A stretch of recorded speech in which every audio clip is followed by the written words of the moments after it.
Ako nga pala si 1124 B Humble, ang laging may birthday. Kaya happy birthday. Tara, samahan niyo ako. Vroom, vroom!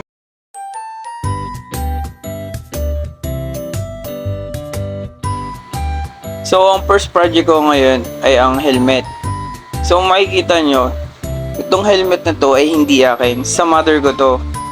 Kaya thank you, mother, kasi lagi pa ako pinaperam. Pero isasauli ko na ang helmet nyo. At kukunin ko na mismo yung helmet ko. Ito ang aking first project, ang aking helmet. Yeah! So, ang gagawin ko dito sana, babaguhin ko ang itsura katulad nito. So, ito ganito ang ating gagayahin. So, DIY lang to, guys. So, kung makikita nyo, medyo may gasgas na dito.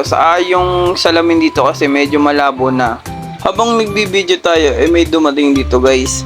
So, aking dinala muna at ito yung mineral. Sabi ko, 1, 2. Meta. Sara, may pagano. Ito nga ang mga kailangan natin gamitin.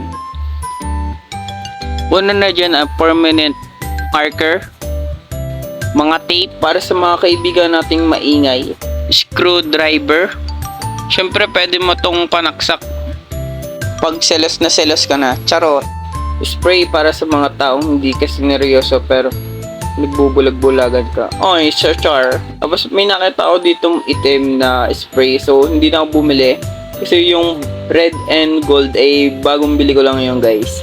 So, yun yung mga kailangan natin. At ito, gunting. Saka itong papel ay recycle lang, guys, dahil ito ay research namin na rejected.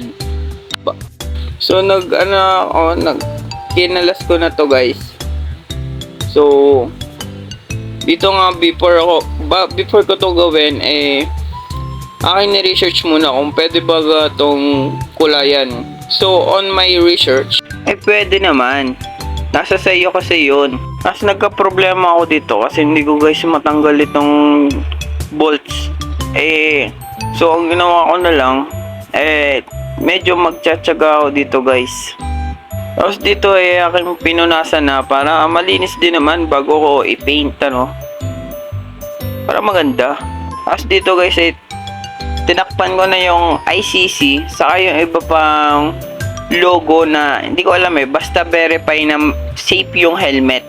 Yan, importante yan, guys. Huwag yung tatakpan kasi once na tinakpan nyo at nadali kayo ng LTO, MMDA saka HPG, patay, yari na, wala na, sayang. Tapos before nyo gawin to, guys, tingnan nyo muna kung pwede sa inyong lugar to. Kasi minsan, mga on my research ay bawal. Hindi sila pumapayag. Yun lang, kundi paalala. At natapos na ako dito, guys. At ang sunod naman nito ay ating i-repaint na, guys, ng itim. At ito nga, guys, dito ang pagkakamali ko ay hindi ako nag-mask saka nag-gloves. So, possible na pumapit yung paint sa aking kamay. Tapos na sisinghot ko pa yung amoy. Pabango naman ang amoy ng spray, kaso lang hindi bad sa ating healthy. Tapos dito natapos na. Wow! Sabi ko nga, pwede na to. Ito na lang ang aking kaso lang gusto ko may design. So, ang sunod dito, guys, ay aking titipan naman yung pangtainga, guys, kasi yun ang ating susunod. Gusto ko magkaibang kulay. Gusto ko yung may red saka gold. Yun yung makikita mo bagang kumikinang. Pero ito nga, guys, before nating sprayan ng another color ay ating guguhitan. Kumbaga pattern ba before gawin. Mahirap kasi mag-spray ng spray, parang buhay lang yan, guys. Mahirap mamuhay kung walang direction. Wow, so amazing. The truth is real. So ngayon ako nga, guys, dito ay kulay red. Yes, puso. So to make advance ko na, guys, Yan, nandito na ako sa kulay gold na i-sprayan natin guys. So kung makikita nyo, hindi pa tapos pero makikita nyo na agad ang design. Pero nakakatuwa kasi dito guys. Natitik advantage ko. Imbis na bumili ako ng another helmet, nakakapag DIY ako. Kasi nagagawa ko yung ganito kasi yung TLE ko, ang ano ko doon ay handicraft. So nakakagawa ako ng ganitong bagay kasi graduating ako ng high school ng TLE handicraft. Yun.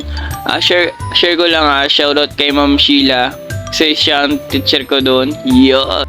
Shoutout muna pa kay paring Cendric sa kay Wendell. Sa especially do sa mga nag-video sa atin kapag nakikita tayo kay Ash saka kay paring Chad na gumawa. Salamat na na-videoan niyo ako. My love, my love, love, love, please don't go. I love you so. My love.